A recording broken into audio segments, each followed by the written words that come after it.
Hello, welcome, vintage gamers. This is gonna be the second league of the night on this stream. I've been having some gin. We just had a great PO league. Chat has been phenomenal all night. We're gonna play a really cool new deck, brand new deck that is being seen. Well, what's the word? Brand new to the format in the last week or two. This is a canister / no props take on Hogaak, but a little bit interesting. So recently, no props has been trying to make his Hogaak list less reliant on Hogaak and more, serum powder and more, different lands. And Canister really hates Stitcher Supplier and Deathrite Shaman, or at least that's what I think. You can go ask him. So this new list is somewhere between Hogaak and HogaakVine, and then we're playing Hexdrinker, which is just really odd. I'm losing my train of thought here. But the cool thing is we're going to max out on Gaea's Cradle, which is going to make us much better against Tabernacle, and also give us a bunch of extra mana with our 8 Root Wallas for our Hexdrinker. Combine that with some extra Yavamayas. We have a bunch of mana in this deck. We're not as susceptible to things like Tabernacle and Wasteland and those kind of things. We are going to play Serum Powder, so we are going to look for more hands with BAZAAR, because that's what Canister evaluated was like the true winning part of Hogaak wasn't the the mana and the Deathrite Shamans, but more the BAZAAR heavy Vengevine hands, but still, interestingly enough, still valuing Collector Roof. But the problem with Collector Roof in the old Hogaak list is it's kind of hard to cast. Here, with Cradle and Yavamaya, we should have a better time casting Collector Roof, which means we might have a better matchup versus things like PO and Breach and Tinker Saga. So really an interesting new innovation on the Hogaak / Squee, all the Vine spectrum of decks that are not Dredge, basically. I'm really excited to play this deck. It looks like a lot of fun. Hexdrinker is a card that I haven't played a lot with, but definitely I know is extremely powerful, to say the least, against decks that are fair, decks that are trying to remove your creatures, that kind of thing. So I'm excited tonight. We have a really cool deck to play here, and we're going to just jump right into a league. Exciting news, everyone. I've just launched a new Patreon. There, you can show support for my content, grab additional weekly metagame recommendations, and even submit a donation deck list. Donation deck lists are the most frequently asked question on my channel, and I feel I am now ready to support this new content. Please check out the rules for submissions on the Patreon link in the description, and thank you for your continued support of my channel. Let's battle. Okay, here we go. Now we're going to play round 1 with our Hogaak. I guess you don't even call this a Hogaak deck. Hexdrinker Vine deck. Should be fun. We're playing against Avalon, who has told us they are on Dredge now, not Goblins. On the play, we're looking for a hand that has Wasteland, and I mean, this hand has the double Vine Once Upon a Time into Wasteland. This looks quite strong. So yeah, I changed a little bit of the list, Andy. I know I added the 4th Cradle. I definitely think you want 4 Cradles with this list. And then I changed Canister's Ravenous Traps to Endurances. So I didn't just copy the list. I definitely made a couple changes, but for the most part. So theoretically, I can activate BAZAAR, and then with the Root Wall of Madness triggers on the stack, I can't... Oh, wait, I can't bring back both lines. Well, I can bring back both lines with a Lotus, I guess. I'm not 100% sure if you're supposed to play BAZAAR first or Once Upon a Time first. I hit the Wasteland, though, so... Oh, you also subbed out for Endurance? I mean, we were on the same wavelength then. So... I'm sorry if this one I might not play very optimally, chat. Like PO, I can play completely drunk and you're not in the zone. This one I have to think a little bit more, and so that's going to be opens up to more mistakes. So I think when we activate this BAZAAR, we're going to pitch Blazing Root Walla, maybe we'll pitch Blazing Root Walla, double Vengevine, and then go Black Lotus, Blazing Root Walla. I think no matter what, we just want to keep a Wasteland so that we can kill their BAZAAR when they're playing Dredge, right? And if we have to use a black to our Black Lotus just for one Root Walla, you know what? So be it. Wait, maybe we can pitch the Hogaak and then use the Black Lotus to play 2. Well, then we can get forced. Oh, we could get forced if they do that, though. That's an interesting conundrum.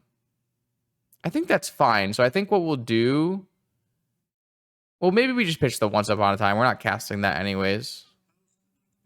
Okay, so let's do that. Let's go Black Lotus. Oh, they're just F6. Interesting. Root Walla. Root Walla. Bring back 2 Vengevines. And then... Can we play this Hogaak here? Is that worth it? 1, 2, 3, 4, 5, 6... We could play this Hogaak. That's interesting. Should we play the Hogaak? That's also susceptible to force, but they F6'd. If we play the Hogaak, do we have lethal? We have 1, 10, 18, not lethal. But we also don't have lethal if we attack with Vengevine and attack the next turn. We'll have 18 as well. So both of them are 18, but one is susceptible to force.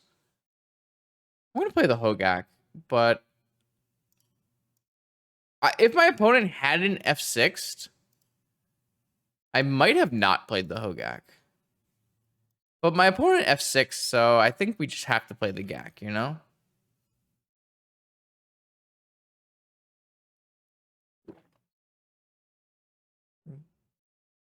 All right, so my opponent is on Dredge, looking for a fast Dredge hand. We have a Wasteland and a million damage, so I can't imagine they'll have a hand fast enough here. Double hollow one? Triple hollow one? Oh, shit. So is there any reason... I guess there's no reason not to activate BAZAAR first. Well, there's no reason to activate BAZAAR because we're never going to get anything we want, right? So are we better off not activating BAZAAR and just wastelanding post-combat? Well, I guess we could hit double Root Walla post-combat to bring back our Vengevines. So let's attack all. Triple hollow one? There's only supposed to be one of these. It says it in the name. Oh. Just gonna go for kill the Root Wallas, eh? Wait, now I sound like Andy. Shit! I'm sorry. What's wrong, Justin? I was watching the VOD today, though. I sped through a couple of the Vine VODs. Always trying to pick up better tips to play it more optimally. So, do I gain anything by the question is still, do we activate BAZAAR here? And I think the answer is, so if we wait, we'll end up having 2 cards. It might be better to just wait, right? If we just wasteland this BAZAAR and then next turn we have 2 cards and then activate BAZAAR, gives us a higher chance of bringing back a Vine. I could be wrong. That's just my first instinct. I'm going to go with my instincts a lot tonight, so...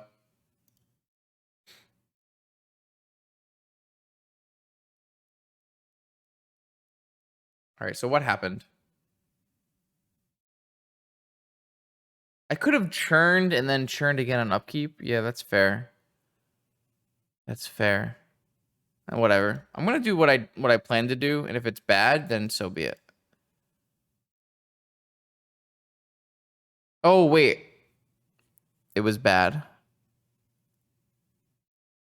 Wait, what if I?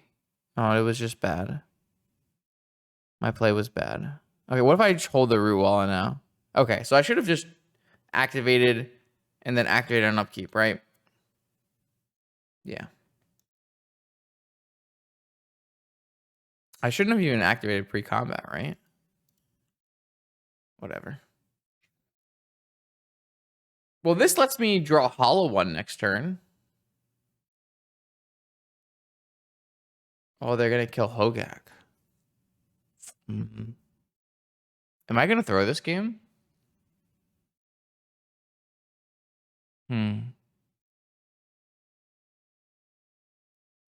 Okay. Sure. I think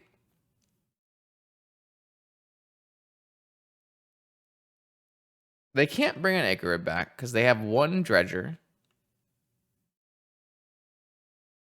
And then they hit one more Dredger. But they didn't hit a chill. Once they hit a chill, they're going to get a bunch of ghouls. They have to leave back one blocker. But if we hit 2 creatures, we win on the spot. Okay, that was a bold attack. I think that attack was bad. Why would you attack with this Narcomoeba? But what if I play 2 creatures and get this Vengevine back? I didn't. But I can play this Hogaak, which will get a Vengevine back. So that's good.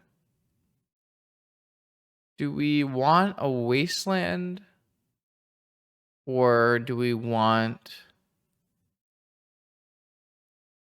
anything else? None of these cards. Well, maybe we want an Emerald so we can play. Well, there's no Death Rights in the list anymore. There's Hexdrinkers. So we probably want the Emerald and then upkeep, activate BAZAAR. Ooh. Upkeep, activate BAZAAR. And then we can maybe hit, a Rootwalla, like a Rootwalla on the BAZAAR activation and then a Hexdrinker on the draw. That probably is the most reasonable. So we'll get back this. And then we cast a Hogaak with our Vengevine and our Rootwalla. And that brings back a Vengevine. And they have to block it. And we play this. And I think we're winning.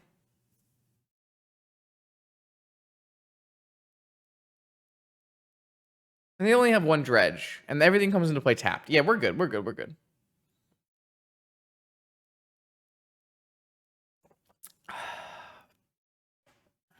Nice. BAZAAR Baghdad. Okay, we won game 1 and we have a crazy ass sideboard for this, right? We're gonna bring in 4 endurance, 4 surgical, 4 death ray shot. What? What? I'm sorry, Anam. It's not always this good. I'm not always completely, inebriated. We won't talk about that. Don't say anything. Don't tell YouTube. They'll demonetize me. Okay, so we're gonna bring in 12 cards. How do we board out? We need Vigors for Leyline, right? So we can board out 4 Collector Roof, Chalice. We can board out 4 Hexdrinker. And then Misstep. Well, do they have Noxious? They probably have Noxious. So maybe we don't want to board out Misstep. So then what? Maybe 3 wait. You don't even care about Leyline. Interesting. Wow. Okay. How do we win? Are you keeping in Hexdrinkers and playing like black-green control? Interesting. Okay, I'm down. I'm down. Let's try it. So are you keeping in Hexdrinkers or you don't care? 2 Vigors. Okay. So what am I missing here? Oh, for Hollow. Okay. Oh, these are interesting ideas. I didn't watch your video very carefully. I'm down though. This is definitely interesting. What else am I taking? Once Upon a Time? You kept some Hexdrinkers? I mean, we have Hogaaks, right? So we should win that little, fair game battle. I'm down. Let's try this. This looks reasonable. Interesting idea. This is okay. I'm a little excited actually because I didn't think about this, but it's a cool idea, and it makes some sense.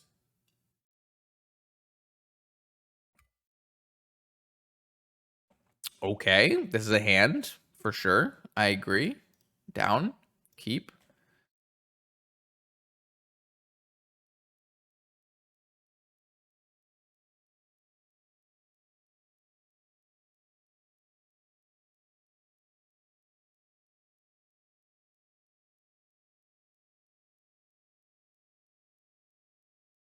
Yeah, you're right. This hand completely doesn't care about Leyline. That's pretty crazy.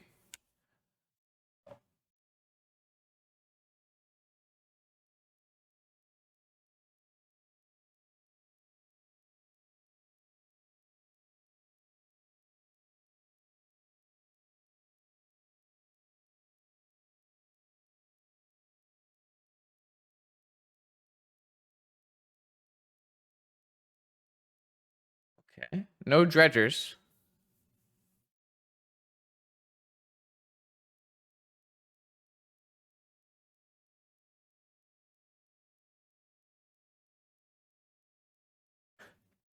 A BAZAAR of Baghdad deck that does a very good job of getting around leyline is an extremely interesting idea and something that is really worth looking into, because I think that currently standing with the current stock Dredge, the current stock Hogaak, and the current stock Squee, the best card against those three decks is Leyline of the Void and Tabernacle. Those two together. So it's very, very interesting to have an idea of a BAZAAR deck that doesn't care as much about Leyline. Which is weird because BAZAAR is a card that should always be, affected by Leyline. Wow, hit the Wasteland too. Okay, I'm just gonna get rid of Root Walla, and I think I want to get rid of a land because it's gonna fuel Hogaak better. Which land do we want to get rid of? If they have a Wasteland, we don't want to get rid of second BAZAAR. I think we can get rid of this Cradle because, sorry, this Cradle, not this. Why are they both called Cradle? We should get rid of this Yavimaya because Gaea's Cradle should be better. That's my, okay, yeah. Sorry, I didn't realize they were both called Cradle until I looked at what Yavamaya's text was. And they don't have a Dredger, so I'm not even going to Surgical right now. I could technically Surgical the Icarid. Is that good? Like, the Icarid can bring back a ghoul, or can eat a ghoul and bring back an amalgam, but we don't care that much. Though, taking Icarids out of the Dredge deck is quite good. We can also, we can also do that. We'll see what happens off this activation. I don't think you typically have to Surgical BAZAAR. Like, right now, I have a window where I can hit their one Dredger. And then they don't even get another Dredge this turn.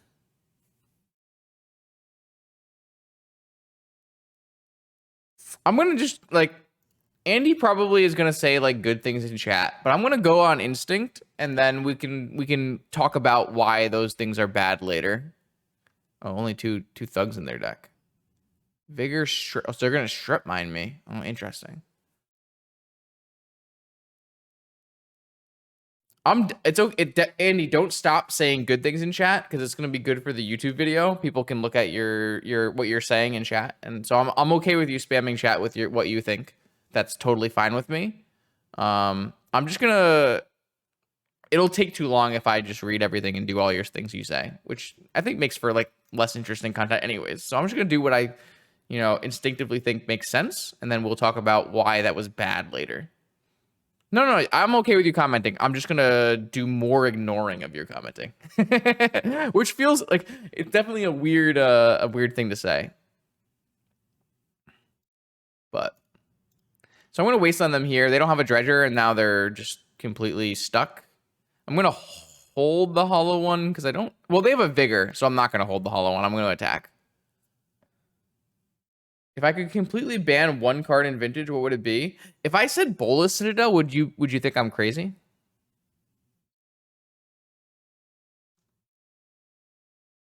I think Tinker Citadel makes for a less interesting format.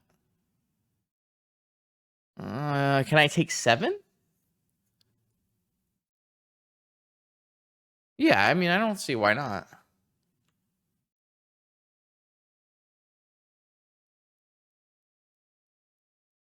I still have Activate BAZAAR. That wasn't great for me, right? I can't play this Gack because I don't have another green creature. Probably have to do a chump this turn. So I can hold this hollow one, block a prized amalgam. I'm just going to pull everyone back. I think we just win this game the longer it goes. And so it's probably just fine if we don't do anything. Or they have a vigor end of turn. Did they draw a green card for turn? Oh, they drew a green card for turn. Wow, that's really good. What did they draw? They drew a Golgari Grave Troll. Oh no. Okay, so 7 to 4. As long as I keep my root walla, my green root walla, I think it's fine. They don't have a dredger though, but they do have an Icarid. So if I take 7, I go to 4, and then it's not great. If I take this and I go to 8, and then I don't think this guy matters. Oh, but now I could pitch Hogaak and Vigor and kill Hollow. No, I need to hit a second green creature. So I have what left in my deck? Do I have Hexdrinkers? Do I have there are very little green creatures left in my deck. Oh, wow, that's a huge problem. Oh no, there are just so no, I have Deathrite Shamans. I have Deathrite Shamans now. So it's fine. I did miss. Okay. So if I were to play the hollow one here and Vigor their hollow one, is that good? I don't have to do that.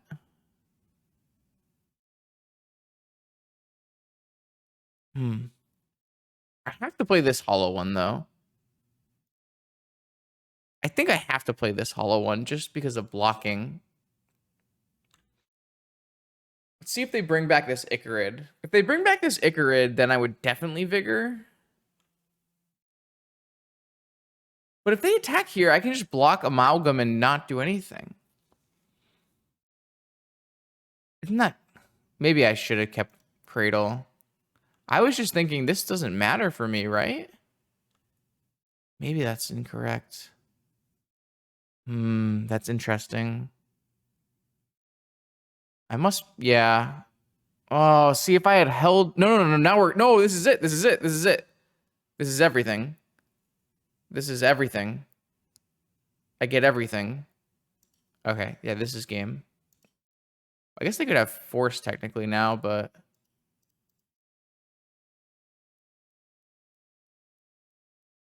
I get 2... Ah, yeah, wow, that's crazy. Wow.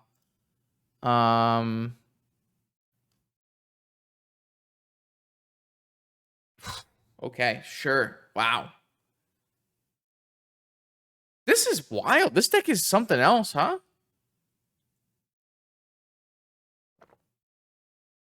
Wow.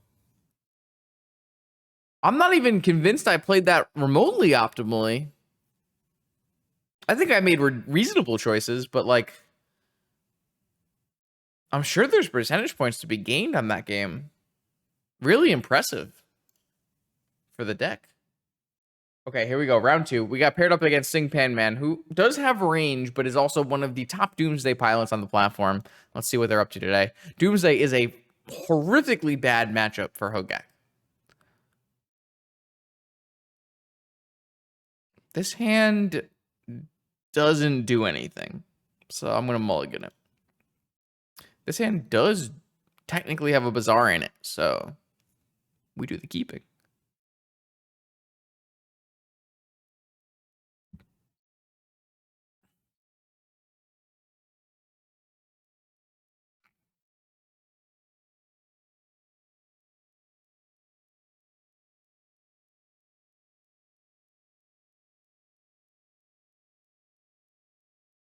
Woo-hoo! Hello, Doomsday player. Would you like a little...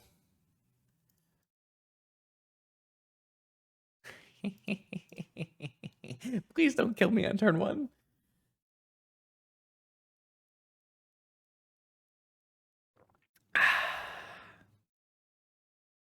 Very nice.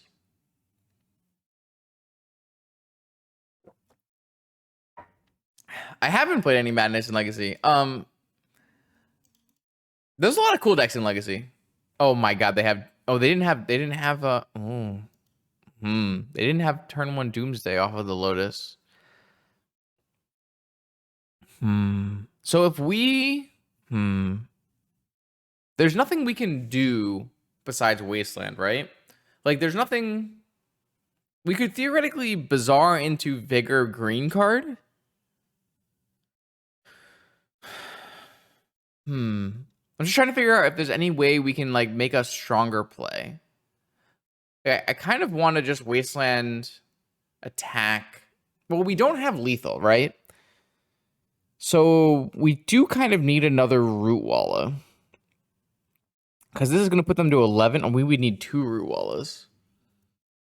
So if we hit a Gaea's, not a Gaea's Cradle, well, a Gaea's Cradle, or a Yavimaya for next turn, those would get us to lethal. So we do want to activate BAZAAR. So we do want to activate BAZAAR for Cradle, or for, technically, yes, double Root Walla also does get there. I mean, yes, technically, yes. That also does it.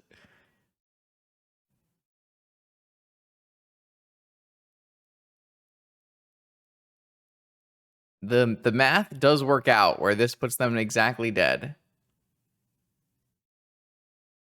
Cradle oof. Oh, true. Cradle oof. There's a lot of things with this deck that are not heuristic. I gotta think about them.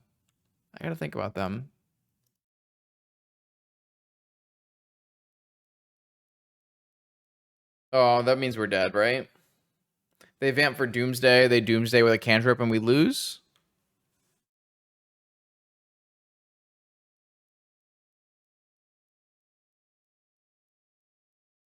Oracle Console. Sure.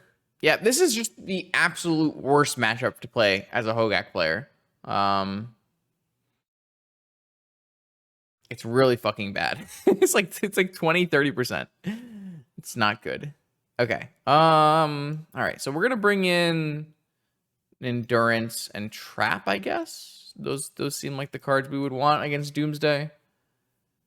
Do we want Surgical, you think, Andy? I guess we have Surgical for Underground Sea, which I do like a lot. So that's reasonable. So we just don't care about Leyline, so we can take out Vigor. Are we... Okay, new question.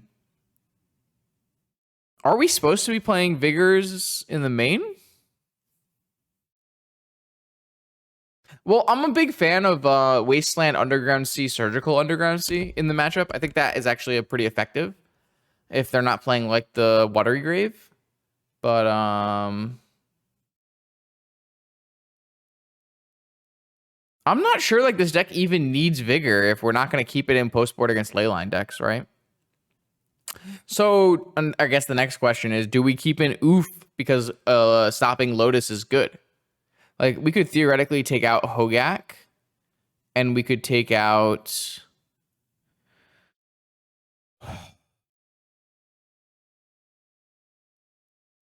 Yeah, Hexdrinker's probably not... I mean, we could just take out this, and we can rely on Collector Oof plus Root Walla beats. We have Endurance.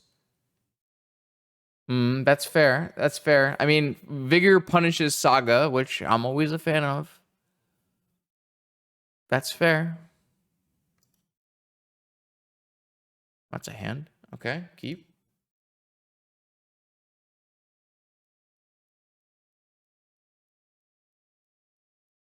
I think we want a Once Upon a Time because a hollow one is really important.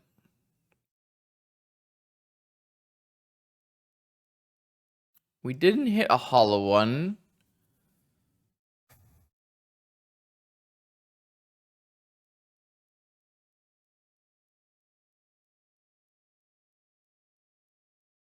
This is interesting. None of these cards by themselves do anything. They all need something else. So, like, Vengevine needs us to hit multiple creatures. Oof needs us to hit extra mana. Cradle needs us to hit creatures. Yavimaya needs us to hit Oof. It's definitely Vengevine or Oof. I agree, Raphael, that you want to pick a green card here. I'm just trying to figure out... It's definitely high value to take The problem is we don't have a Yavimaya, so it's like we're so far away from casting an Oof if we play BAZAAR this turn, which I think we're going to. I'm gonna take the Vine, but I could be convinced it's supposed to be Collector Oof. That was really close to me hitting Beseju.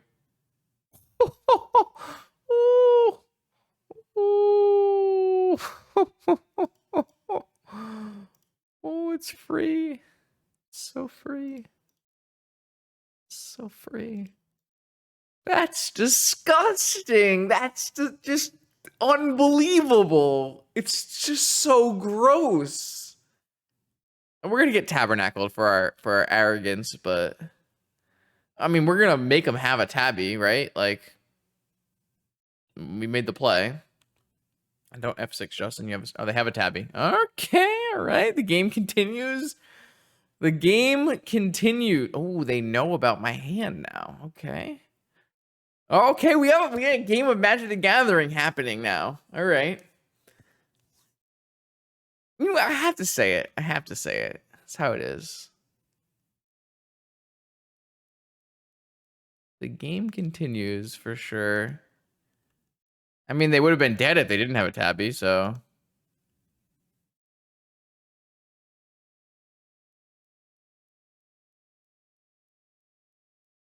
Evoke will count towards Vine. Yep. All right, so I just need to hit a green creature.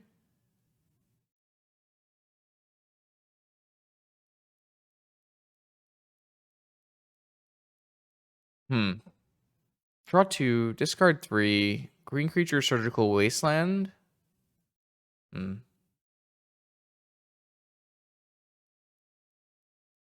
Didn't hit a green creature. We still... Is it better to have... Well, we hit a green card, so we do technically... Oh, wait. So if we Wasteland... is that good, though? Like, we put them to 4. Can they kill us from 4? So what we can do is we can pitch Surgical Beseju, and Endurance them, and Hollow one, and bring back 2 Vines. Or we just don't Wasteland them. No, we have to Wasteland them. Or... I'm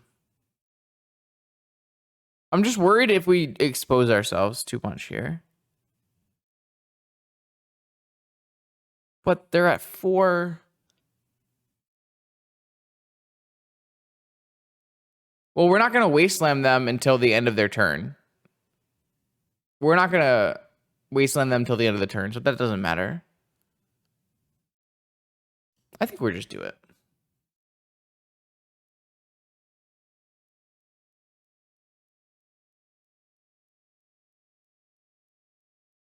We can also not put the cards back in their deck, but I think putting in the Gitaxian Probe should be free. They have a Force. Doesn't matter really, right?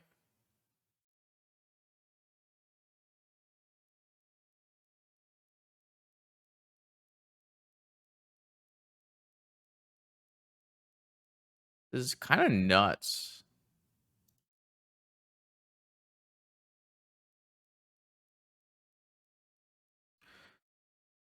This is like an obscene draw. Just an absolutely disgustingly good draw. We're only 3.5 hours in. This draw was nuts. Just unreal.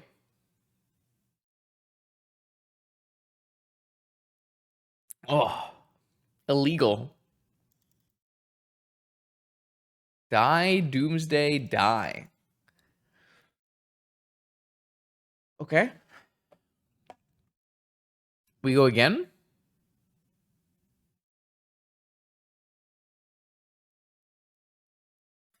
I mean, 4 surgical, 4 endurance, 2 trap does not significant. Well, I'm not sure if it significantly impacts the matchup, but it definitely impacts the matchup. This is interesting. This is very interesting. This deck is very intriguing to me. Nice ley line. Don't care.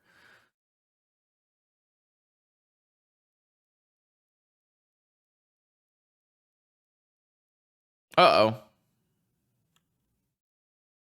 All right. The mythical turn 1 Doomsday. Can we win? So we have a surgical to mess up their pile.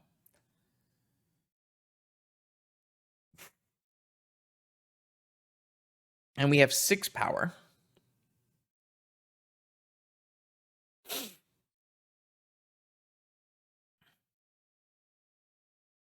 All right. If I was caring enough, I would go through their deck and figure out the exact cards they have. But I've had too much Jin for that. So we're going to just not give a oh, they do have a Watery Grave. Nice. Tabernacle number 1. Where's... Uh-oh. Oh, no. They have second Tabernacle? Hold on. Do they play... I think they play 2 Tabernacles, right? Doomsday. 1 Tabernacle. Sing Panman. 1 Tabernacle. Okay, all right. I was scared for a second, but we're playing Magic the Gathering. All right. Does that help me? I don't know if that actually helps me. All right, activate BAZAAR. What do we find? Double hollow one. All right, the second BAZAAR. Yeah, this BAZAAR is gone. These 2 Root Wallas are gone. Always yield. Root Walla. Root Walla. Yeah, I think Oracle was the real problem for sure. We have a whole 1-turn clock. So I think, okay, so when do we should surgical now and just mess up their pile, right?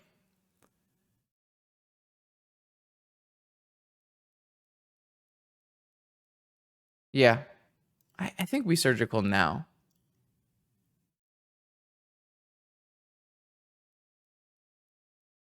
Ooh, mental misstep. They didn't want to mental misstep the blazing? What a powerful wizard.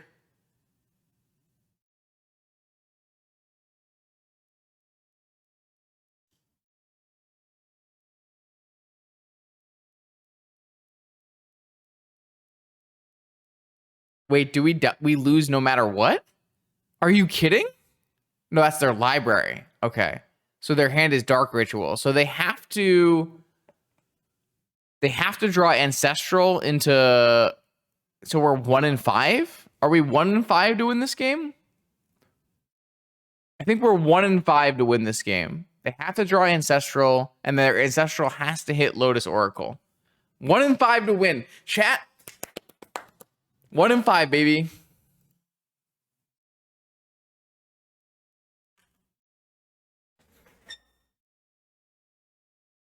One in 5.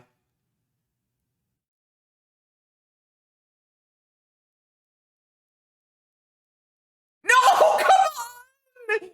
Are you kidding me? All right, we can still win. We can still win if the Lotus is their last card. How did they just 20%? They just 20%ed us.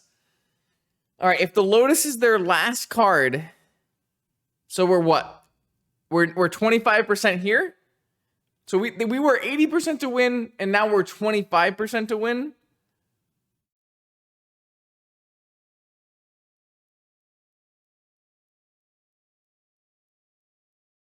No, we're dead. Damn it, Doomsday. It's too broken, man. Just winning 20%ers. It wasn't meant to be. It's okay. All right. Unfortunately, we lost the 85% win rate chance against Sing Panman, but it's okay. We're here with Radical. No BAZAAR. Try again. BAZAAR. I accept. I want to play Maddening Hex. It just costs too much money. Maddening Hex and Minx and Boo, all of those cards cost way too much money on Magic Online, which is really frustrating because I want to play them.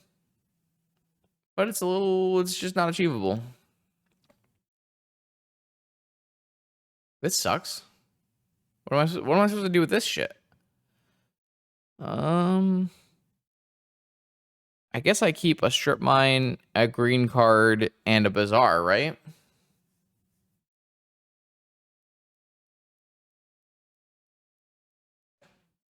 That gives me the most agency, I guess. Maybe. I don't know. That's what my thought says. You have some booze? I'm not a so the problem with Boo is I'm a fan. I like Boo. But I typically don't play like mid-rangey control decks very well. So that's a problem. I'm much more of a maddening hex kind of guy. Preordain basic snow-covered island, huh? Interesting. I have a strip mine for what it's worth. Probably not much. Top. You just top a preordain versus me? Okay. Should I just play this collector roof? What do we think they're on? Do we think they're on Oath?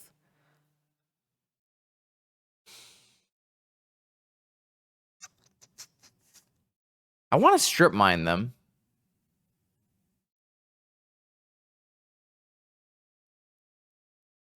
Yeah, I mean, that's a Yorion deck, though. I don't know. I'm not... Yorion, I think, is probably undervalued in Vintage, but probably not playable still. You want me to play Oof? I mean, they played Gataxian Probe, Preordained, Snow-Covered Island.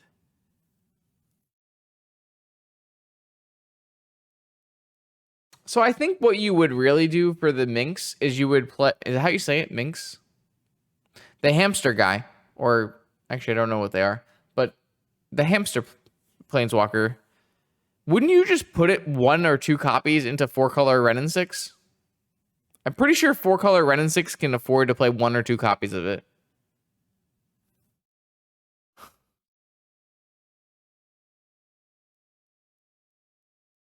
All right, I'm gonna activate this BAZAAR. Have I played a spell yet? I haven't played a spell yet. This.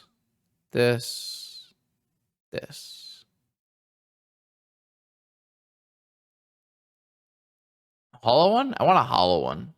Can I get a hollow one? Oh, you have some. Oh, you can get Maddening Hex on loan accounts now? Okay, all right. I kind of want to play 4 Maddening Hex mono red at some point. Oh, Flusterstorm Force. Okay. I want to play 4 Fluster. Oh, not 4. I want to play 4 Maddening Hex mono red at some point, and I want to play like 4-color Ren and 6 2 Minx. Sorry, Minsk. Hamsters. I want to play some hamsters. Underground Sea Preordain. All right. Okay, cool. I mean, I'll probably take you up on that at some point. I think I've gotten most of the donation deck list that I need to get done, so we can play some interesting new cards for sure. Asking Rootwalla. I think they didn't play a land. No, they played a land. Did they shuffle? They didn't shuffle. Are they on Doomsday? All right, I'm gonna play Cradle. Oof. I don't know if this is correct, but they played Underground Sea, which makes me think they're Tinker or Doomsday, so Oof should be fine. Probably, right? Seems reasonable.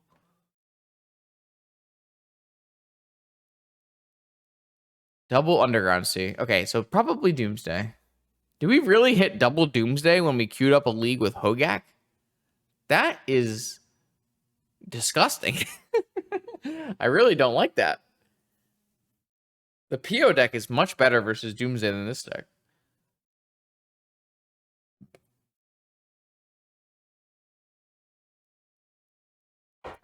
I know I looked this up last time. I'm just gonna look up Minsk. Minsk. Baldur's Gate wiki. Minsk is a neutral good human ranger with a potential companion. Proud owner of Boo, who is a miniature giant space hamster in his mind. Wait, what? Is the giant space hamster in his mind the hamster, or what part is in their mind? Is the miniature giant space part in the mind? Is the hamster part in the mind? Is the whole thing in the mind? What is going on?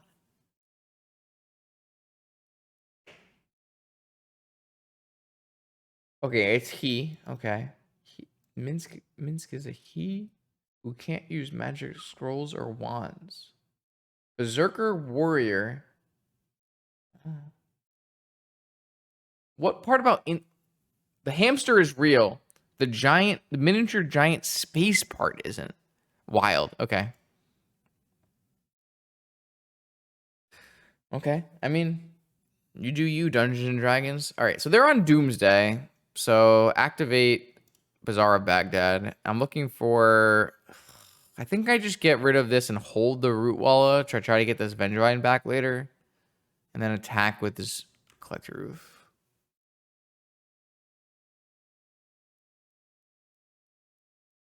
Oh no, Vampiric? What is this? Dig through time. Oh, dig through time. Wow. That's bad. Is this a wine glass? I don't think this is a wine glass. It's kind of small for a wine glass. This is a wine glass.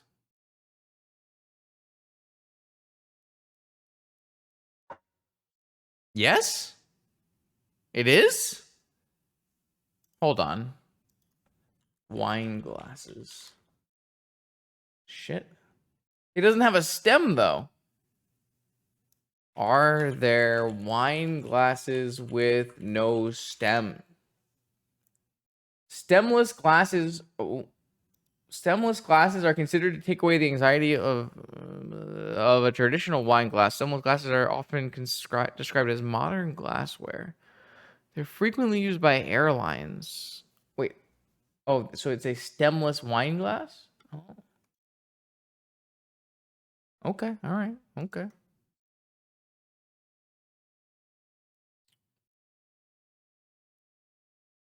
What should you drink gin out of? A highball. 5 best. Man, I don't have any of those.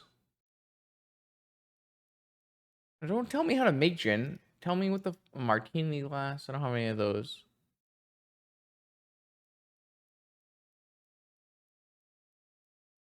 This is the best I got, all right?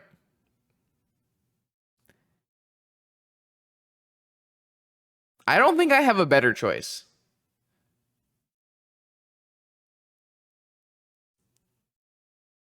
I think this is the closest I was getting. Oh no, they have Dark Ritual Doomsday. Whatever will I do? This is what I drink my hard liquor out of, you know? I don't know. I'm sure this was a beer company that gave me this, though. Is there a better... Do I have a better choice? I don't think I have a better choice. I mean, who gives a shit about Doomsday? No, definitely not. No. There's nothing in there. There's nothing in there. That would be better. No shot.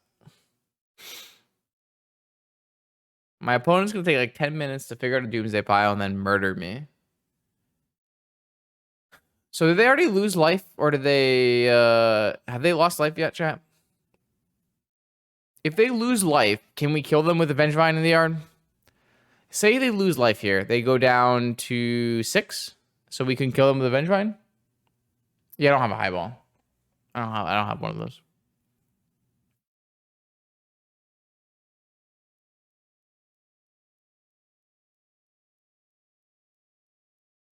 I think like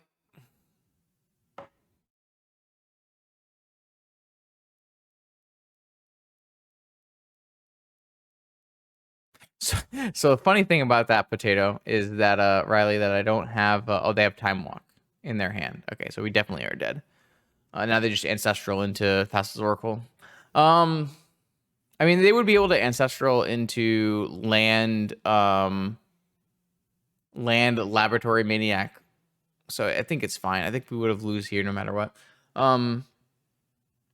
Yeah, so I don't have any ice because I didn't take the plastic ice things from my fridge when I moved. So I'm out of ice. No icing right now. I hate Doomsday. Have I told you that, chat? Have I told you before that Doomsday, I hate that I hate the deck so much? Yeah, I don't know. I kind of thought that fridges just had the plastic ice trays in them. So I just like, it's like, oh, I don't have to take it with me. I could just use the one that's in the new place, not these. And then there was no plastic ice trays in the new place. So I have no ice right now, which is fine, but a little annoying. All right, so we take out Hexdrinker and Vigor. I'm trying to take out Vigor. And then what did we take out before, chat? We took out Hogaak? Or we took out Once Upon a Time? And we played some Hexdrinkers? Something like that? It was something like this. It's gotta be close enough.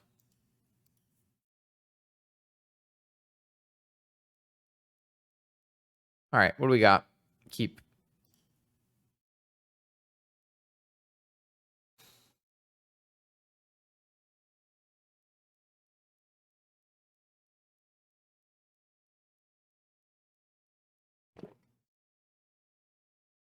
It's kind of prophetic that I would just queue this deck up and then face Doomsday. It's really unlikely to face two Doomsday decks in the same league, but sometimes it happens.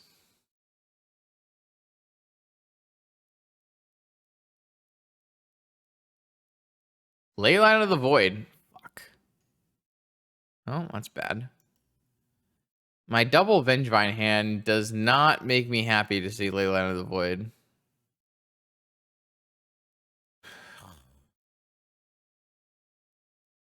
Well, I have a Beseiju. So if I just hold on to Beseiju, Cradle, kill... I mean, it's not... That's so bad. It's so bad for me. I don't know, man. It feels like a nightmare. It's not good. I mean, like, what am I not going to mulligan that hand, right? And yeah, I have to keep the 7-card BAZAAR hand. I just have to accept the fact that I'm going to get wrecked by a Leyline.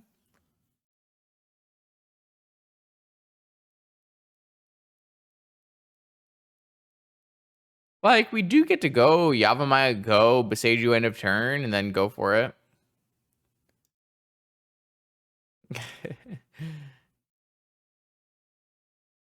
Nice. All right, I mean, we have a plan. There's a plan. If we powder, we lose our BAZAAR, right? Or were we already on 6? Sorry. I don't think we were on 6, but we were on 7.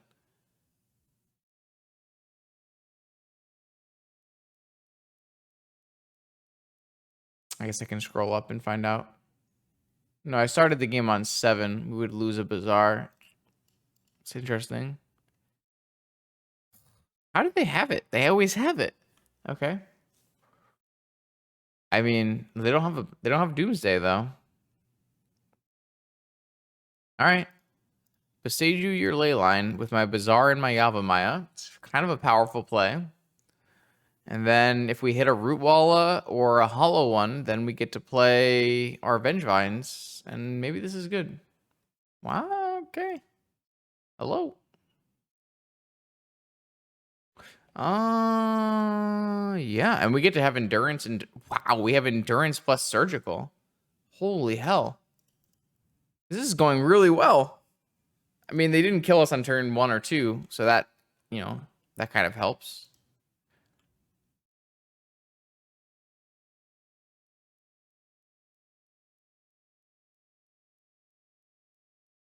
Well, I think we're in a decent spot now.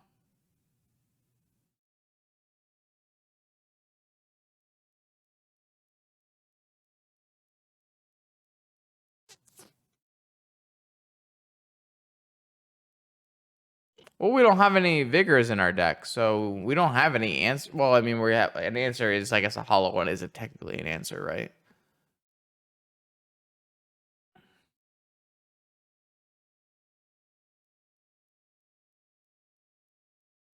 Woo! We take these. We absolutely take these. We absolutely take these every single time.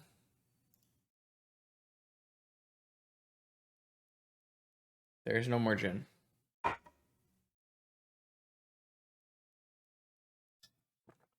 Okay, what are we doing? We're round 3, 2, something. 2, 3. Cool. No. We decided we didn't want to battle versus Leyline because we have enough threats that are not contingent on Leyline. So the idea is we don't have to keep vigors in. Whether that's true or not is, you know, something else. This is a mulligan, though. This is a keep. Well, we die on turn 1, but this is a keep. Like, we have 12 creatures that don't care about the graveyard, right?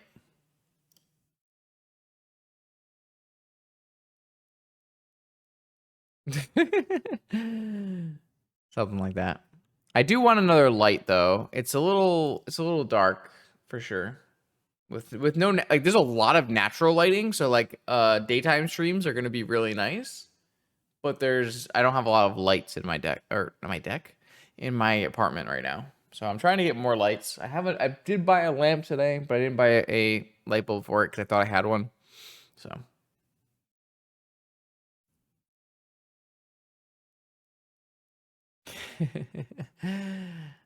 My opponent just keep Leyline Probe and no land? No, they just okay. They were just baiting me. What? Go away. I might buy a background, like a green screen or a shoji screen, something. I don't know. I'm not sure. I haven't decided yet. We'll see. I am weeb enough to get a shoji screen. They went top bottom on their preordain. Ooh, a hollow one is a nice draw.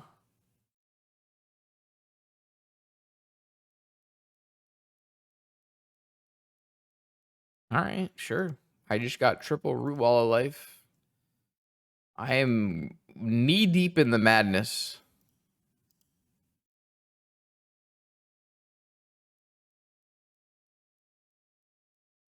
Disturbed would approve.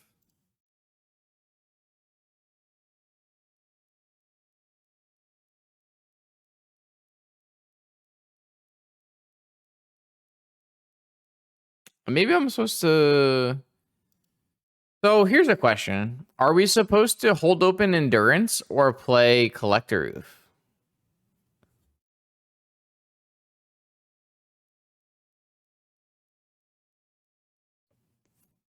That's an interesting... Well...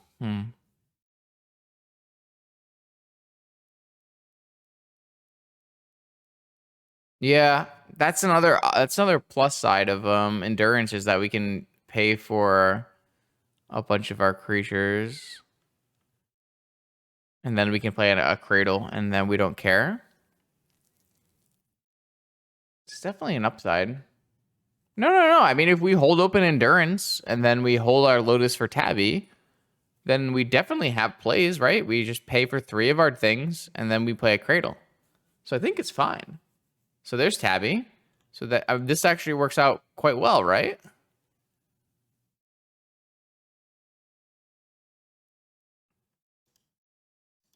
So we're gonna pay for the hollow one, and then we're going to not pay for one of the red root walla, and we're gonna pay for we're not gonna pay for the red root walla, And then we're going to pay for these Ruellas. Oh, wait. I guess we don't have a Hogaak, so it doesn't actually matter. But Cradle matters. And then we can play Cradle and hold open Endurance still, right? Or I guess we get to activate because we have a Rootwalla here. Ooh, shit. Okay, so Rootwalla, this and this. Oh, wow. That's really good for us, right? This looks really good. Am I crazy? This seemed like the best line possible for us. We get to keep most of our things. We have Hardcast Endurance up, and we have Surgical.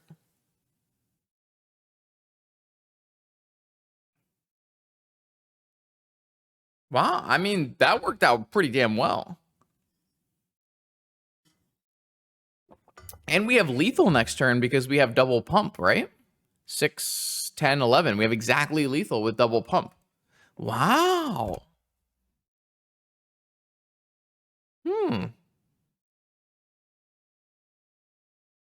We beat Doomsday. Okay, sure.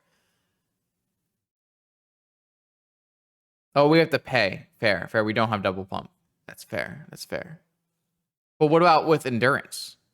3, 4, 7, 10. They go to 1. You're right. We don't have double pump. That is true. That is true. But we beat Doomsday, so I mean, okay, 1-1 against Doomsday. I take those. All right, we're doing it. Round 4 versus the devil. Keep.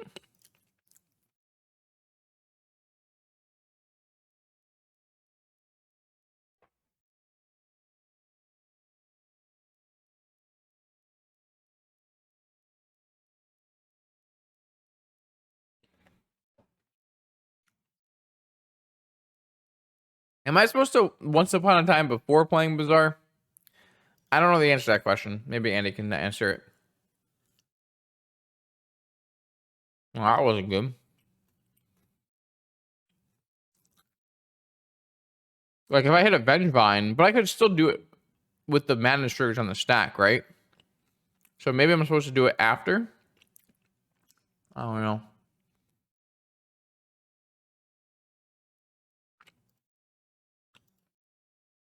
Like I can activate and then with Madness on the stack, right? All right, well, I got a bunch of lizards, so.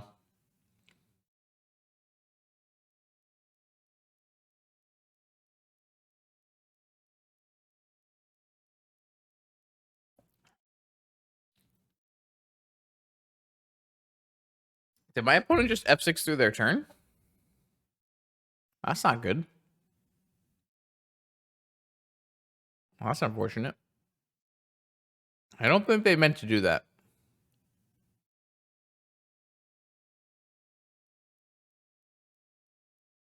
You hate to see it.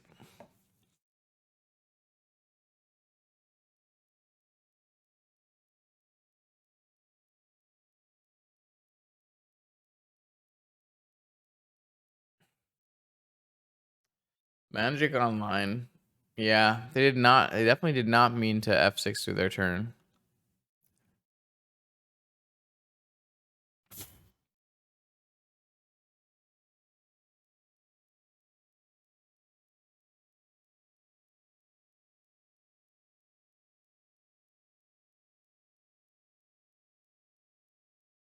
I'm just gonna play around like Golos Tabernacle, I think.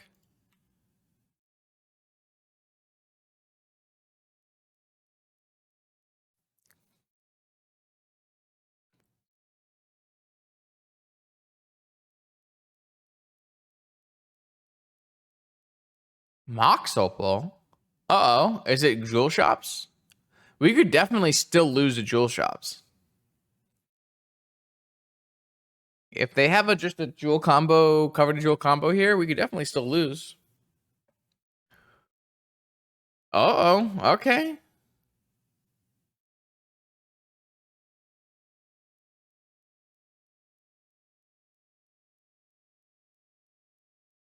I mean, Okay, yeah, that would have definitely been better on turn 1.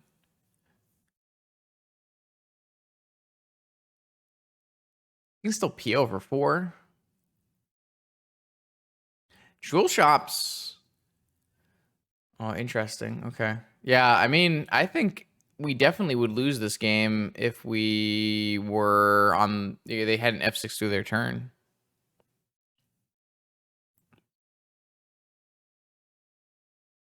Hmm.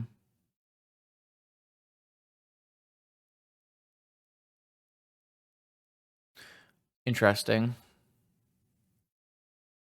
So we can Wasteland Chalice 0, or we could Beseiju. Beseiju's not even very good because they have double key, right?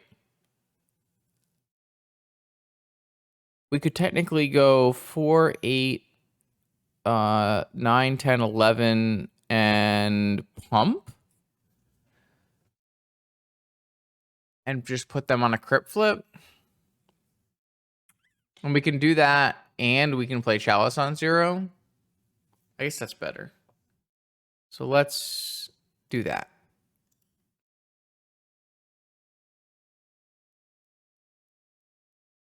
Cradle would just be lethal, right? So now they can't activate their tomb, and they're on a crypt flip, and there's a Chalice on 0. Your move, opponent. I do think my opponent would likely have won this game if they had not F6 through their turn, for what it's worth. They did win the flip. So they play on.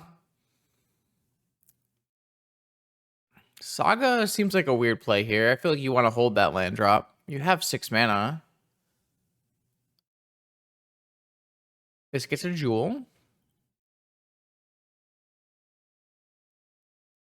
Oh, I guess if you need the jewel, then you have to do that. You don't have to do that. You could Moonsilver Key for a more mana producing thing, and then you get a jewel. We can definitely lose this game for what it's worth. They can't metamorph. They can't PO. They can PO. They can Moonsilver Key for. Oh wait, they have a Crypt and a Vault in play. Now they can metamorph. We would have definitely lost this game if they hadn't F6'd, I think. It wouldn't be close. I maybe misevaluated Collector Oof here. Collector Oof is insane against their deck. Vigor is very good. Collector Oof is insane. We didn't really have a chance to Collector Oof, right? So maybe it doesn't matter.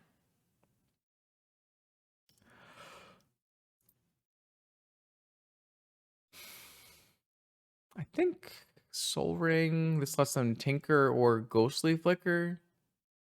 My opponent is a PO Workshop combo deck using Coveted Jewel and Metamorph.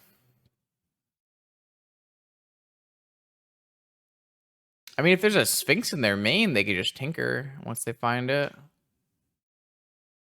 Another Metamorph as a Jewel. All right, we continue. 7 cards. I mean, the problem is they can't draw any Moxen or any Opals because of Chalice. So I think it's going to be really hard for them. And they can't activate this tomb, so they lost 2 mana. What was this? I heard a sound. Oh. Yeah, thanks. We had a good night. Okay, a key. Do they have Vault Key? No, they're going to untap. Okay, I mean, we can PO. They can PO for like 12. Not 12. 1, 2, 3, 4, 5, 6, 7, 8, 9, 10. 10? PO for 10? Looks like it. Nope, another Metamorph. Oh my god. Unfortunate. If they had drawn any POs, I feel like they would have... Well, they wouldn't have been able to play any zeros, though. Not being able to play any zeros is not good for them. Yo, what's up, Top Deck? Welcome. We got a couple more matches of Vintage tonight. We've had a good night so far. And we got a couple more going. Yeah, I mean, I think they've hit pretty well. They just keep hitting Grim Monolith plus Metamorph every time. They've just hit a Grim Monolith plus a Metamorph in every single draw 3, right? Oh god. Now they're out of blue mana though. Do they have a land drop? No, they use the Saga, right? So they don't even have the access to Academy or anything. I think that's it for them then. If there's no way for them to make blue mana from here. The Chalice was actually clutch, I would assume. I would assume this Chalice won us the game.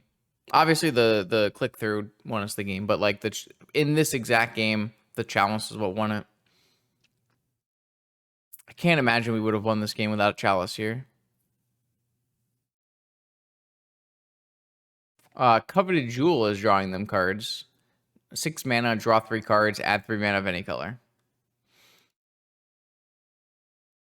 All right. So we're going to just bring in nothing. No, Mindbreak Trap, probably. Mindbreak Trap seems reasonable. We bring in Mindbreak Trap and we just cut some Hexdrinkers. I don't think we want Surgical. I think we just want Trap, Chalice, Vigor, Collector Roof. I don't think this matchup is like horrible if we're like all in on. Collector Roof is extremely good against their deck. So I think that Collector Roof is the way we're gonna lean. Yeah, Coveted Jewel is a really cool deck. I think it's one of the better versions of Workshops right now. I'm a big fan of the deck. It's definitely fragile, but it's very powerful.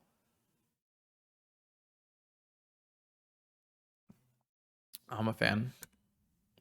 I guess it plays PO, so I kind of have to be, right?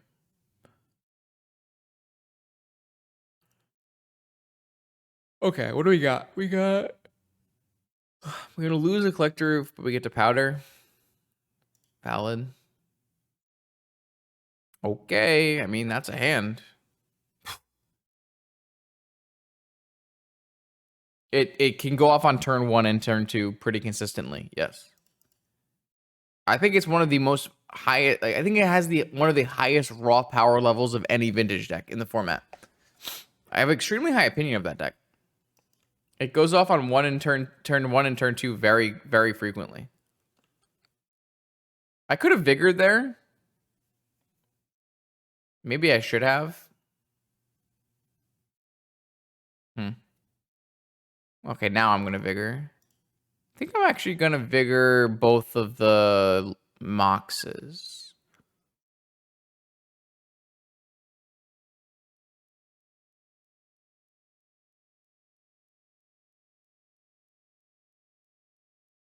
Powder, if you've taken a mulligan, you get 6 cards from the powder. It's very interesting. Very weird. Vigor looks quite broken there. This hand is also quite broken, so...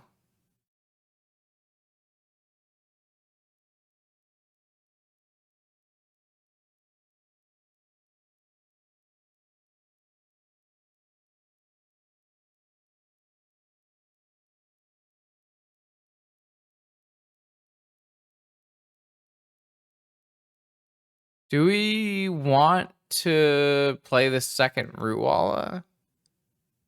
This is 8. I mean, we already have lethal on the table. I don't think it's necessary. Vigor is unreal. The card is just should not have been designed that way, in my mind. I don't think we have to play anything.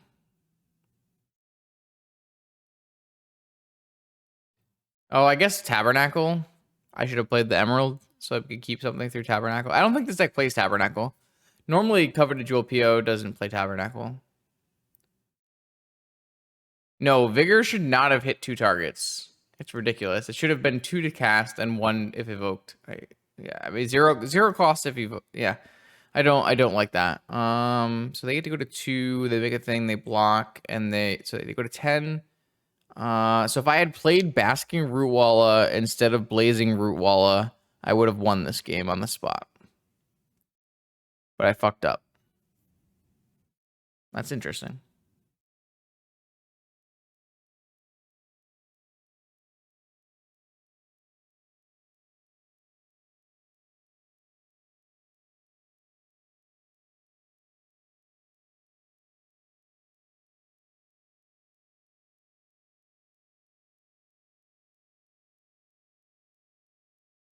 I guess I'm still rewarded anyways. I should have pitched Root Walla, the green Root Walla instead of the red Root Walla. It was just a really bad misplay. So frustrating. I should definitely have pitched the other Root Walla.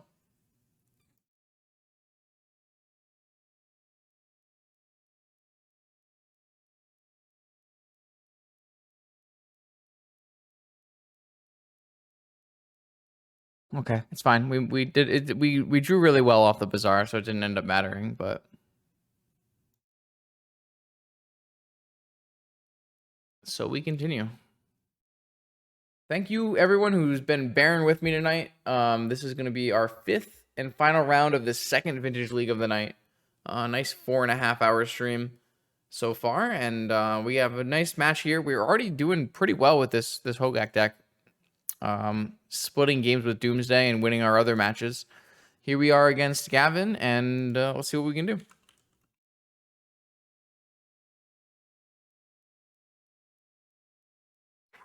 Okay. I hit yes. Ooh, they have a companion. Okay. They have Luris, so that means one of 3 things. It means mono white, it means Jeskai, or it means Breach. We have a crazy good BAZAAR hand, so I mean, we'll just keep. This is ridiculous. We've drawn so well tonight. It's actually unreasonable how well we've drawn tonight. It's crazy. It's just nuts. We've just drawn absurd.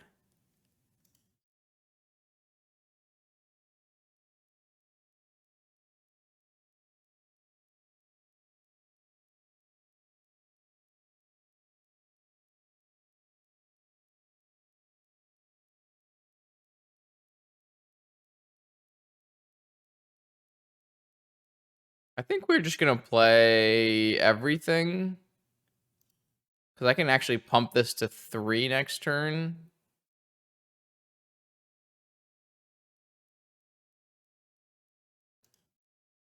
It's very unlikely they have a tab main with Luris revealed, so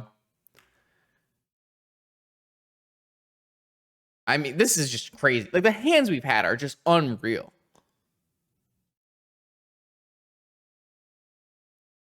This is very much turn 2 lethal.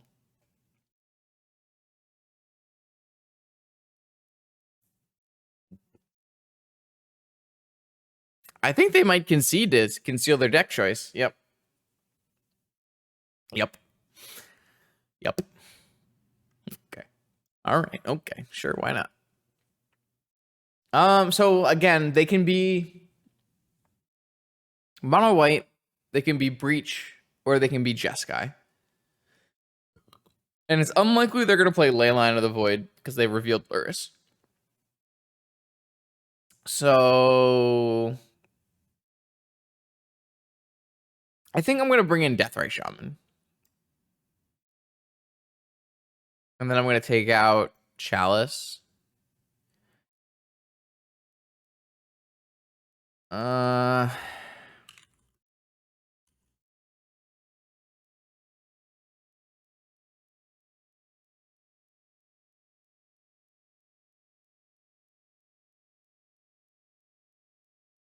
So I want to keep Oof if they're on Breach, but only if they're on Breach. So I think we can trim Oof and Vigor.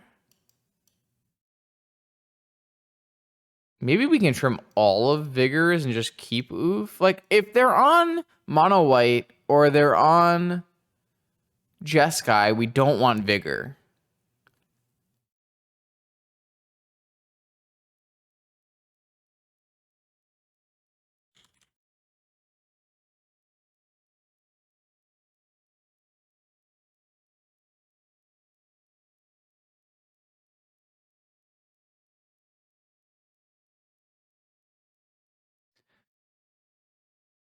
So maybe we do want Chalice no matter what.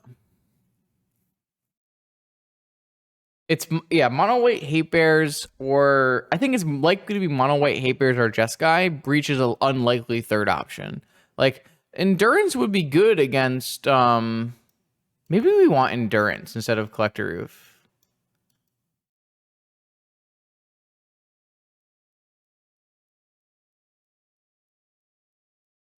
I don't know. Maybe.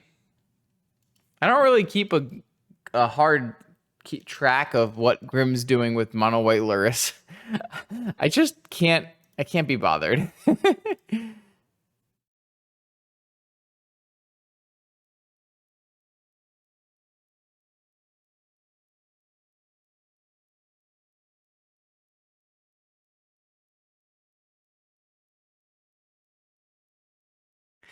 Okay. No, this is not good. They revealed Lurrus again, so no ley line.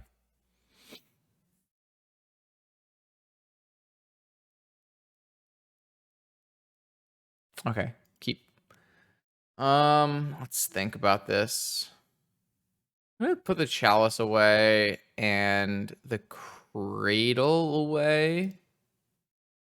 And look to try to hit double creature and bring back my Vengevines. I mean, they could definitely have tab. 7-card hand. Is it a plains? That's the question. Plains? No, it's Volcanic Island. Okay, so this is Breach or this is Jeskai. Oh, shit. Okay. Tormod's Crypt. Okay. Is it actually going to be Breach? I mean, bringing in Endurance against Breach is not that bad. Could just be Jeskai, though. Oh, they have Ancestral in my upkeep as well. This is looking pretty bad for us. Wow. Okay. That's a good hand from them. Wow. Okay.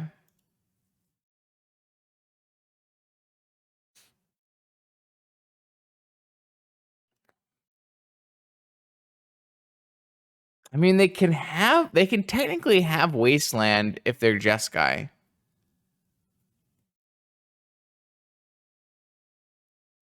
I'm gonna try to get like one. I'm gonna try to bait. If I can hit a hollow one, then I can bait a Tormod's Crypt on one Vengevine. Maybe that's crazy. I mean, I technically can still do that. I just have to Endurance to do it, which is like, it's really bad. Oh, they're just gonna exile my yard anyways? That's a little aggressive. You didn't need to do that one, fam. That was not ideal. You want to wait until the Vengevine trigger goes on the stack for sure. All right. Well, this is good news. We can wait now and do it next turn. Maybe I'm not even supposed to play the Root Wall of this turn. I don't know. That worked out really well for us. I think it's Jeskai. Is there a Tormod's Crypt in Nox Tom's list? Nox Tom has an unreal streak with Jeskai recently. There are 2 Tormod's Crypts and 2 Tabernacles. Holy crap. Okay. I mean, that's fair. Like, 4 Wasteland effects, 2 Tormods, 2 Tabernacle. 5 Wasteland effects post-board. If you're interested in playing Jeskai, Nox Tom has 9 top 8s in like 2 months. It's been 2 months. They have 9 top 8s and 66% win rate. Like, obviously, they're clearly a great player, but something worth checking out. Wow. Okay.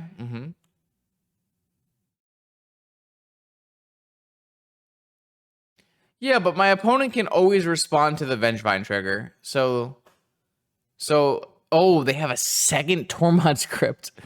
Okay, fair. Okay, fair enough. Okay. Like, we're going to have to Endurance this Ancestral no matter what, probably, to get... This is really bad for us. This is quite poor for us.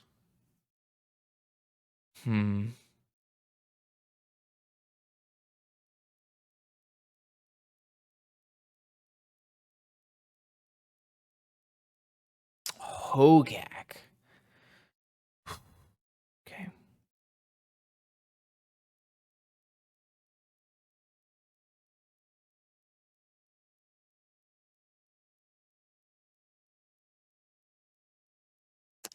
I'm just gonna have to get rid of this. I guess I can get rid of the Wasteland, and then I can Endurance their Ancestral once they target it. Should I hold this hollow one? Probably not, because they can attack into it. Yeah, this is fine. I guess if they have a force, we're just fucked. Why do they keep doing this? Opponent, stop.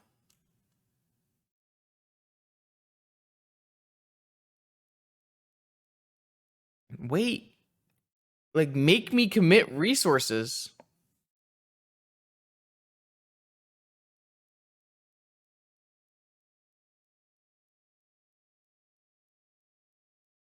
No, I don't think that's the... Well, I got swords, huh?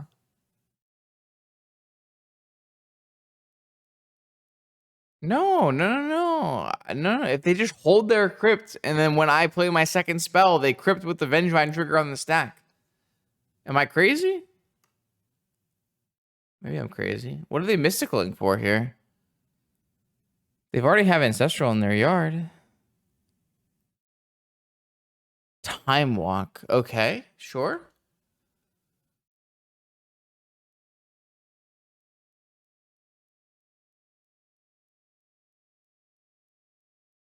All you have to do is wait until the Vengevine trigger is on the stack. That's all you have to do. No, no, no. Vengevine only triggers on the second creature. So if I trigger too late, then no bueno.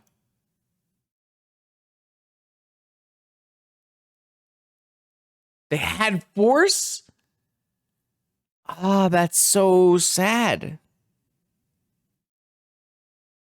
Okay. I mean, I think we're going to lose this game. This game looks real bad for us. They had both their Tormod scripts and Ancestral and Dreadhorde. This is quite poor. This is quite poor for us. Oh, you're saying we should have cracked in response. Oh, okay, okay. You're right. You're right. I could have gotten a Vengevine. Okay, sorry. I did miss that. Sorry. You're right. Chat is correct. Because they did it in a... I don't... That's actually something I'm really bad at. I'm really bad at adapting to misplays and like... what's the word? Extrapolating a bunch of value out of misplays. Because that just like... didn't occur to me at all that because they misplayed in their sequencing of when they Tormod scripted, that I could capitalize on that by using Evoke. Wow. Okay. Yeah. I didn't see the punish at all. No, like chat's definitely right. I didn't see it at all. I think that's definitely something I miss a lot, actually, is that kind of thing. Because I'm always thinking about like, how do I play when they make the correct play, you know? And then when they don't make the correct play, I have a pretty hard time figuring out how to you know, move forward. No, I mean that's like a big reason why playing with you know, having you know, talented players watch your play is very important. And even having just like 300, you know, players in a range of talent watch your play can get you like... I'm never going to say I don't learn anything from Twitch chat, because that's definitely untrue. There's definitely a skill to take the good parts out of Twitch chat and learn from them. No, I mean, I wouldn't say that, right? Like, I think when you have 300 people, you have a range of players that are, you know, from, you know, it's also easier for Twitch chat to find a good line because they're not the ones playing while we're doing it, right? So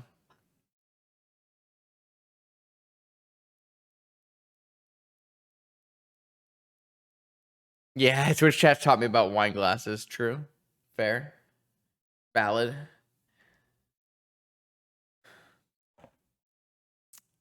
The whole conversation about competitive advantage in Twitch chat is very interesting to me. I think we're fucked this game though. Holy shit. Ancestral Recall Dreadhorde Arcanist is a combination. Wait, whoa.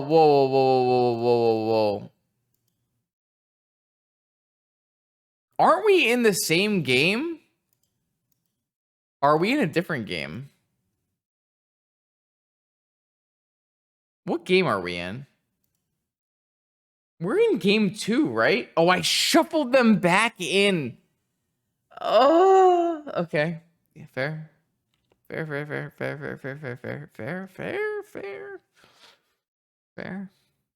Okay. All right, I'm going to activate this BAZAAR while I have no cards in hand. And then I'm going to activate this BAZAAR while I have no cards in hand. Yeah, so the way I look at it is I believe that I play 10 to 20% worse when I'm streaming. That's my belief. That's my opinion. There's no statistical evidence on that.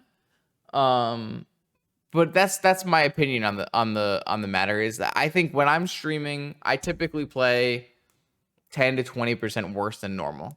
So when I'm playing a match that has high stakes, I typically don't stream. And that's not very many vintage matches, to be fair. Like, very few vintage matches are high stakes.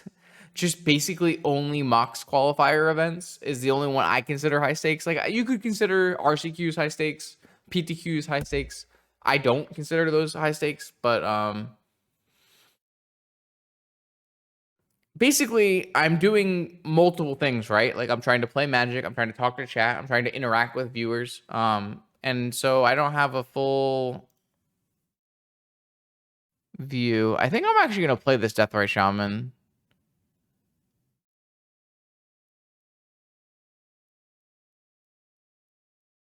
I can also activate BAZAAR and hit Root Wallas to block.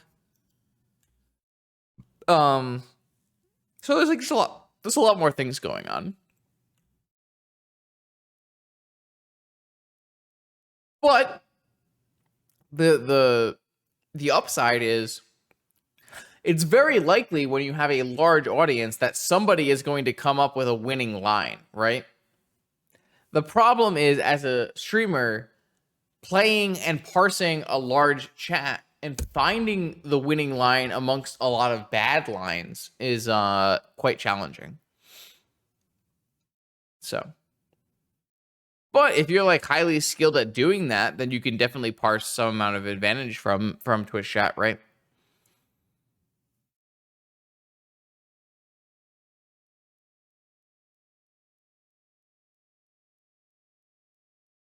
I think the most powerful thing you can do that is against terms of service probably is like stream your matches with a group of 2 to 3 extremely talented individuals, which, you know, some people do that. That's probably the most powerful thing you can do, which is not which I don't want you people to do, because I feel like it's, you know, unfair, but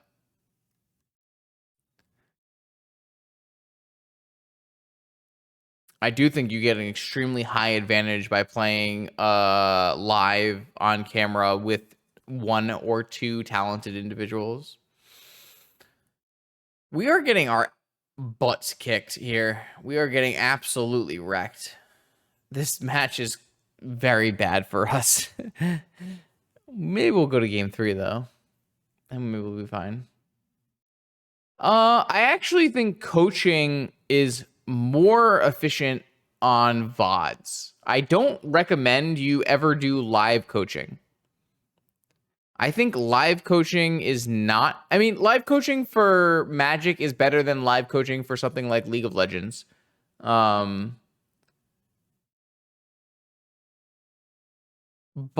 I think you get a lot more value from having VODs of your play and talking through the VODs at whatever speed is necessary. I'm not a coach. I can't say that I have done any Magic coaching.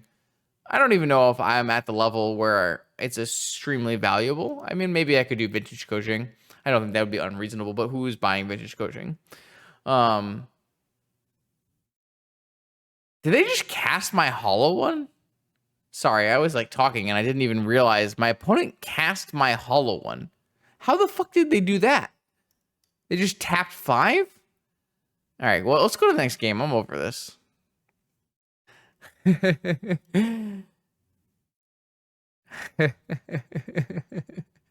Okay, so we know what our opponent's on. We actually boarded correctly for the matchup. We definitely don't want Collector Roof. Even though they have Tormund's Crypt, I don't want Collector Roof. I want Endurance to play against their graveyard.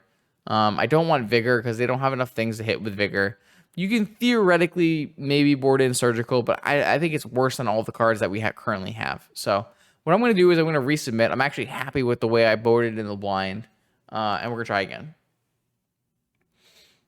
But yeah, like I think that you can actually, the way I would phrase it is, I think that coaching in Magic is actually extremely good, but you need to find someone who is, one, very good at Magic, and two, can articulate the reasons they're good at Magic in a coaching environment. And that's definitely very much required. I know very many people who are extremely good at Magic, but are not good coaches, as in they do not teach the principles that they understand, verbally very well.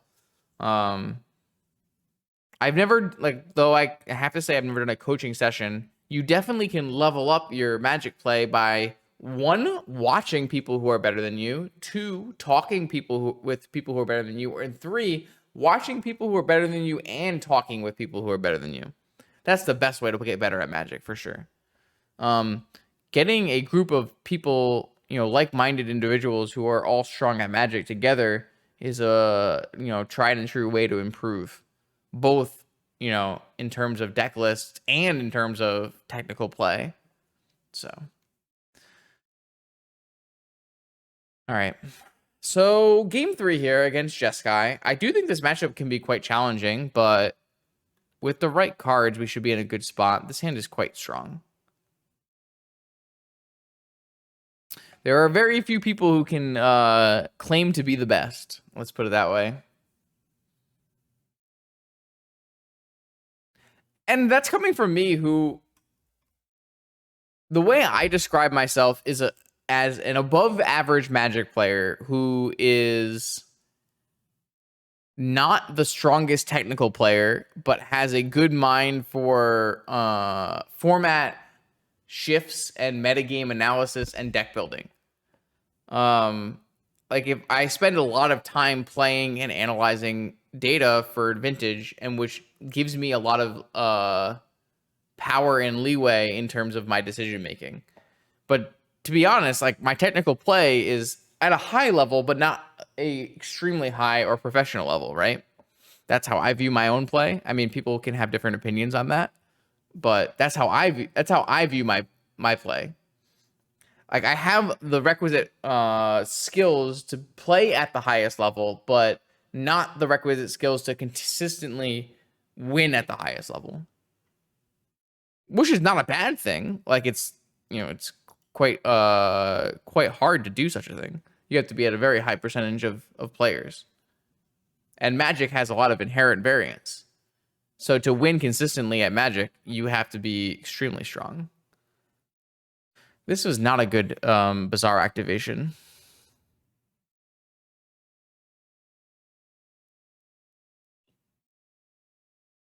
I'm going to pitch the Vengevine and the Serum Powder and the Boseiju and hold on to... Fuck, man, this is so bad if they have Wasteland. It's just unbelievably bad if they have Wasteland. I think I'm going to play the Hollow one, even though it exposes me to Tabernacle. Because if they have a Wasteland, which is more likely than if they have a Tabernacle, I'm going to be in a really bad spot. Okay, I'm gonna play a Hollow one, even though it makes my Vengevine activation very unlikely.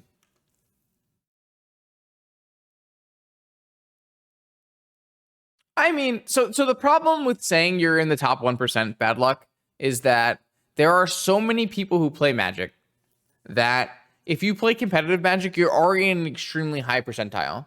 And then if you play competitive Magic like at a decent level, then you narrow that percentile even more. And so like if you're playing, you know, challenges and you're doing very well in challenges, then you're probably in the one like in a 1 percentile bracket. And so like, but in the grand scheme of things, is like winning challenges, it's all about perception, about like what you consider to be high level Magic. And for me, I don't think winning challenges counts. This is bad. Dreadhorde Arcanist is really bad for me here. Yo, Mr. Lee, how are you doing? I hope you had a good stream. I haven't checked in a while. So if we wasteland their Tundra, they might have less likely chance of having a Swords to Plowshares. I'm having a great time, actually. It's been a good stream. We got a big raid earlier from Anurag, and we've been streaming for a really long time. Played a couple leagues, 2 leagues now. It's the last match of the night. This new Jeskai deck is really powerful. I really like it. Oh my god, that is the single best possible BAZAAR activation, right? Well, maybe a hollow one is better. But this is very, very, very, very, very, very good. So now I can actually not play Wasteland. Something I can do is play Gaea's Cradle, have Hardcast Endurance, and Mental Misstep.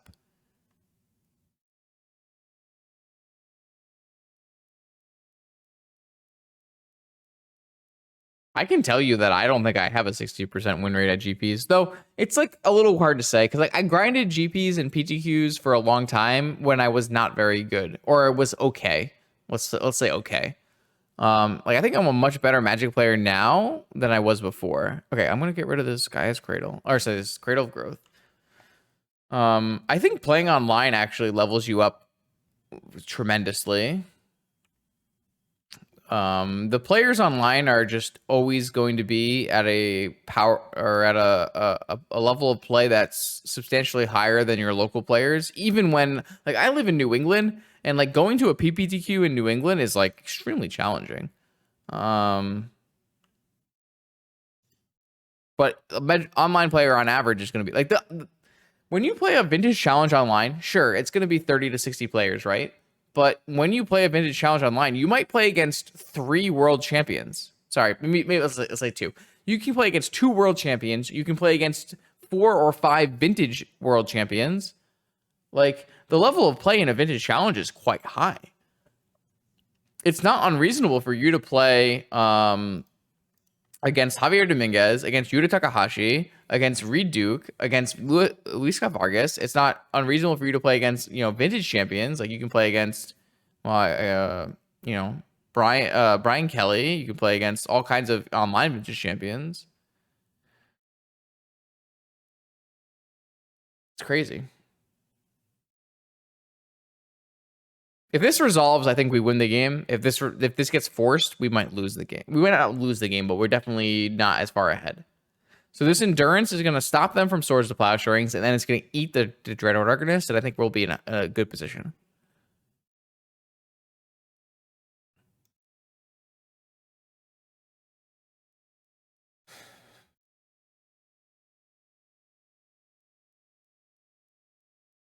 Yeah, spiking, anyone can, not anyone, but if you have a certain level of play, you can spike any event with the right variance.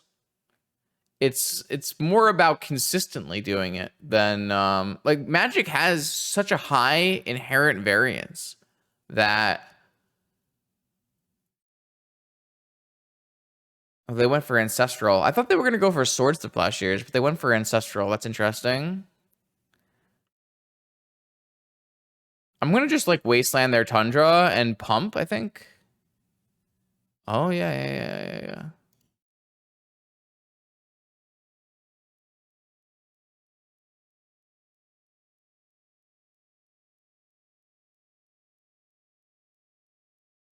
I think we got there. Like the best Magic players at a high level are only doing 65% win rate, right? That's not like, in the scheme of things, like that's not that high.